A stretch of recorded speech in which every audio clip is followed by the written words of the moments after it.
Fala pessoal, vamos aí a mais um exercício de equações diferenciais do livro do ZIL, seção 2.3, exercício número 2. Vamos ao enunciado.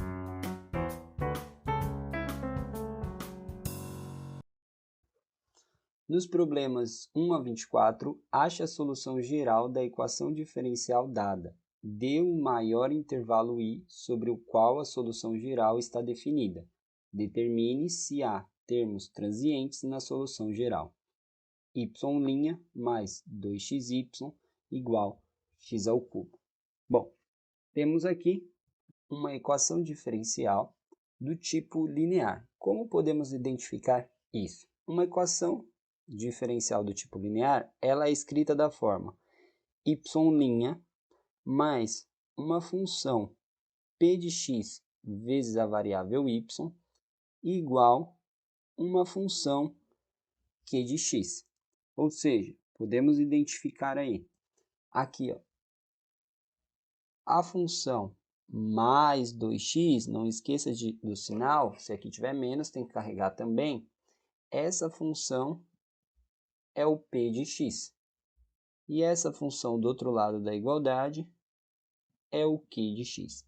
Então, tendo identificado as funções p de x e q de x, a gente pode partir aí para a resolução da equação diferencial linear.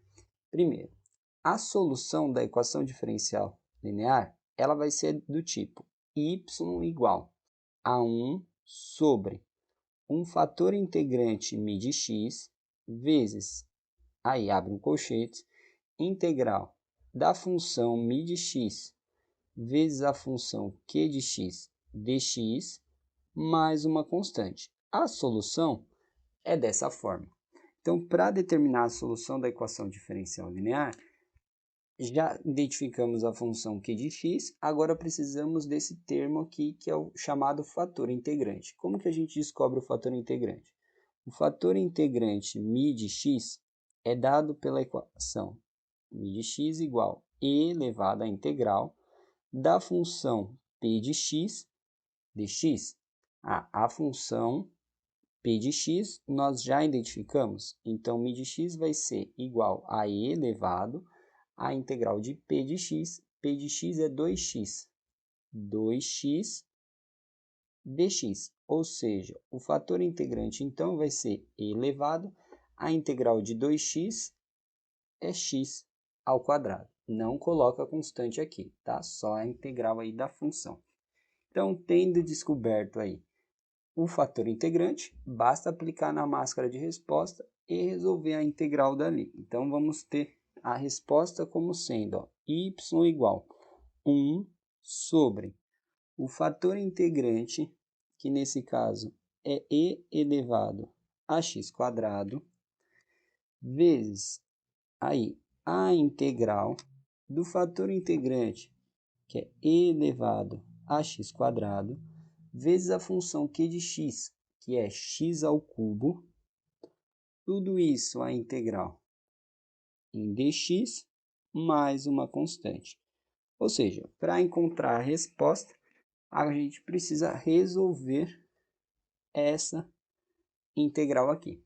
E para resolver essa integral, vou resolver ela separadamente e depois a gente substitui aí o resultado dentro aí aqui da nossa expressão final, que é a solução da equação diferencial. Observando essa equação diferencial, ou essa integral, vamos primeiramente fazer uma substituição, reescrevê-la e fazer uma substituição para integrar, fazendo uma substituição e depois integrando por partes. Vamos lá. A integral que a gente vai fazer é a integral de e elevado a x quadrado. Aqui esse termo x ao cubo, eu vou separar e vou escrever um termo x ao quadrado vezes um termo x. Quando eu multiplico, vira x ao cubo. Isso daí, dx. Bom, aqui como eu tenho um x quadrado no e, eu vou trocar esse x quadrado por uma outra variável, eu vou chamar de t. Consequentemente, esse termo aqui embaixo também vai ser t.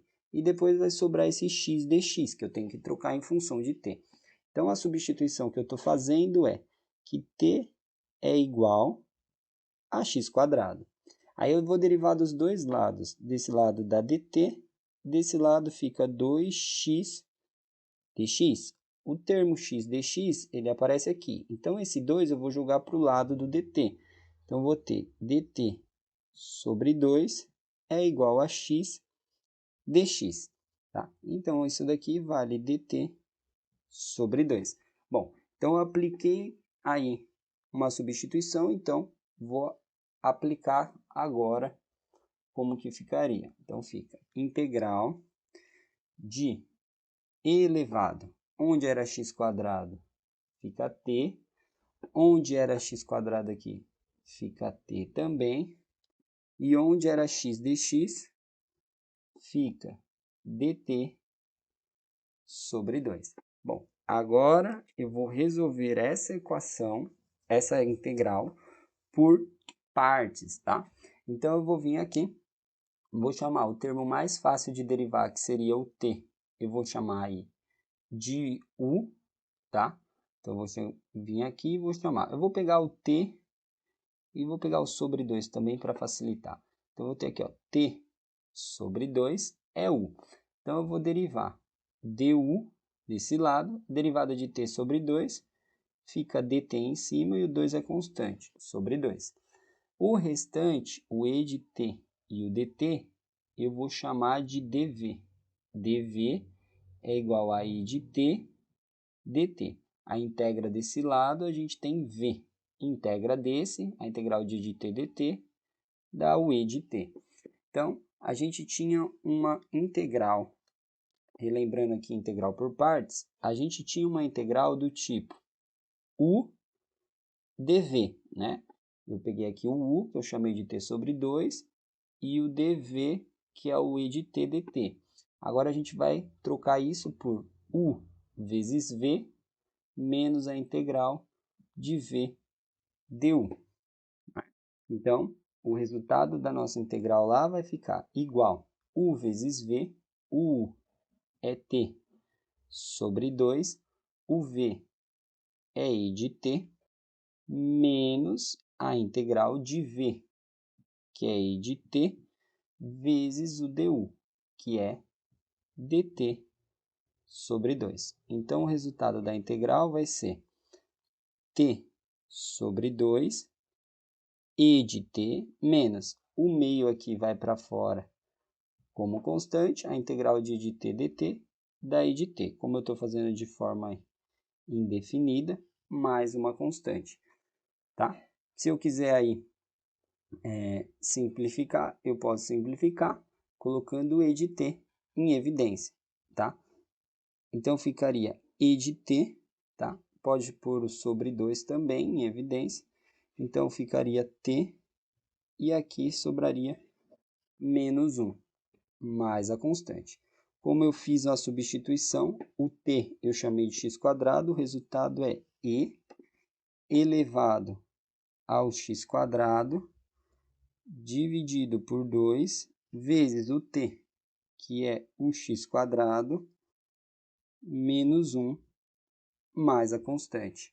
Agora que eu tenho o resultado dessa integral, agora eu volto lá na equação e substituo. Então, fica que y é igual a 1 sobre e elevado a x² vezes o resultado da integral, que é tudo isso daqui, e elevado a x² sobre 2 vezes x² menos 1, mais a constante, né?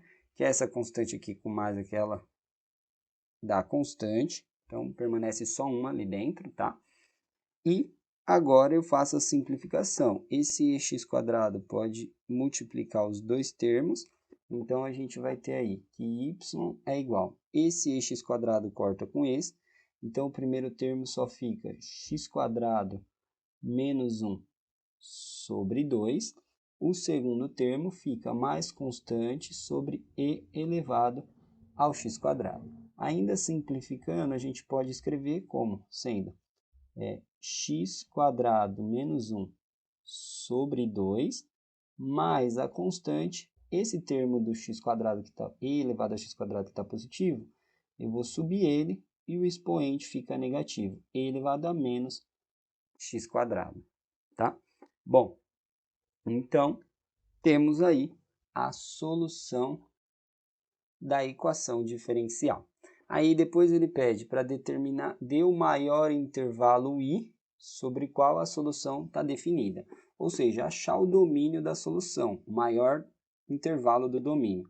Aqui, nesse primeiro termo da solução, eu tenho aí o termo x², não tenho restrição para x, e aqui eu tenho a função exponencial, que eu também não tenho restrição para x. Então, o intervalo, nesse caso, são todos os reais, que eu posso escrever sendo de menos infinito, aí menor que o x, e x menor que mais infinito. O intervalo são todos os reais. E depois ele diz, determine se há termos transientes na solução geral. A solução geral é essa. O que seria um termo transiente?